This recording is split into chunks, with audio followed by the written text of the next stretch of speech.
PC era begins. 1981 August 12 அன்று international business machines நிறுவனம் தனது முதல் IBM பர்சனல் கம்ப்யூட்டரை அறிமுகப்படுத்தியதன் மூலம் PC era தொடங்கியது. 1970களின் இறுதியில் apple II, ஓமோடோர் bed, Tandi, TRS-80 போன்ற சிறிய நிறுவனங்களின் தயாரிப்புகள் தனிப்பட்ட கணினி சந்தையில் முன்னேற்றம் கண்டிருந்தன.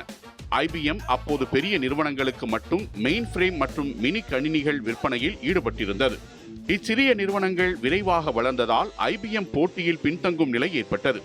அதனால் 1980இல் IBM ஒரு சிறிய குழுவை அமைத்து PC வடிவமைக்கும் பணியை தொடங்கியது.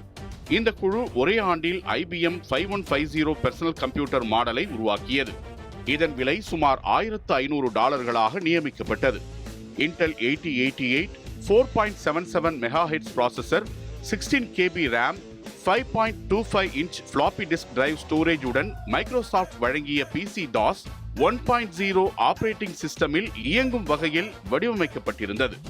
IBM தனது PC-யை ஓபன் ஆர்கிடெக்சர் முறையில் வடிவமைத்திருந்தது.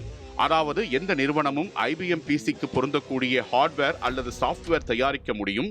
மைக்ரோசாஃப்டின் PC-DOS இயங்குதளம் பின்னர் MS-DOS என்ற பெயரில் பிற தயாரிப்பாளர்களுக்கும் வழங்கப்பட்டதால் IBM-இன் தரம் இண்டஸ்ட்ரி ஸ்டாண்டர்டாக மாறியது.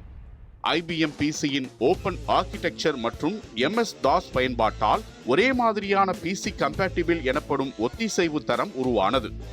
1980களின் இறுதியில் IBM PC வடிவமைப்பை அடிப்படையாக கொண்ட குளோன் உற்பத்தியாளர்கள் IBM-ஐ விட குறைந்த விலையில் அதிக திறன் கொண்ட கணினிகளை வழங்க தொடங்கினர். இதனால் IBM தனிப்பட்ட கணினி சந்தையில் தனது முன்னிலை பங்கினை இழந்தது. 2005இல் IBM தனது PC வணிகத்தை லெனோவா நிறுவனத்துக்கு விற்றது.